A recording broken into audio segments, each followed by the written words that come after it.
Hi friends, இன்றைக்கி உருளைக்கிழங்கு பொடிமாஸ் எப்படி செய்கிறதுன்னு பார்க்கலாம். சிம்பிளாக இருந்தாலும் சாம்பார் சாதம், தயிர் சாதம் இதுக்கெல்லாம் சூப்பரான சைட் டிஷ்ஷாக இருக்கும். கண்டிப்பாக இதை செஞ்சு பாருங்கள்.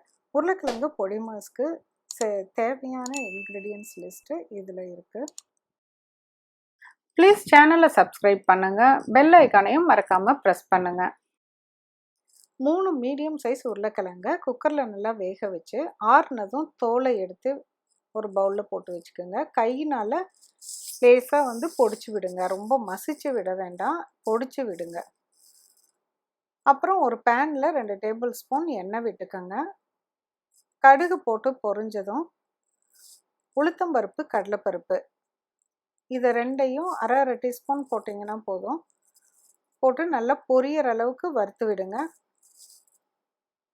பொடியாக அரிஞ்ச காஞ்ச மிளகாய் 2, பச்சை மிளகாய் இது ரெண்டையுமே மிக்ஸ் பண்ணி போட்டு நல்லா ஸ்மெல் வந்ததுக்கப்புறம் பொடியாக அரிஞ்சு வச்ச ஒரு பெரிய வெங்காயம், கொஞ்சம் கருவேப்பிலை இதையும் சேர்த்து போட்டு நல்லா வதக்கி விடுங்க. கூடவே கொஞ்சம் உப்பு சேர்த்திக்குங்க.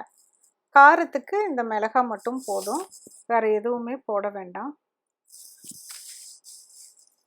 வெங்காயம் நல்லா வதங்கினதுக்கப்புறம் நம்ம பொடிச்சு வச்சுருக்க உருளைக்கிழங்கையும் சேர்த்திக்கலாம். இதுக்கு மஞ்சத்தூளும் வேண்டாம். நல்லா அந்த உருளைக்கிழங்கு என்ன கலரில் இருக்கோ அப்படியே அது வந்ததுன்னா போதும்.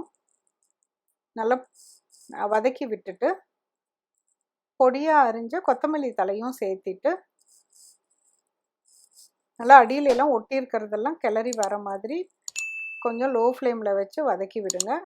நல்லா கிளறி விட்டு இறக்கிடலாம். கூட கொஞ்சம் துருவன தேங்காய் போட்டும் கிளறி இறக்கலாம். இல்லைன்னா அப்படியே பிளெயினாக சாப்பிட்லாம். சூப்பரான சைட் டிஷ்.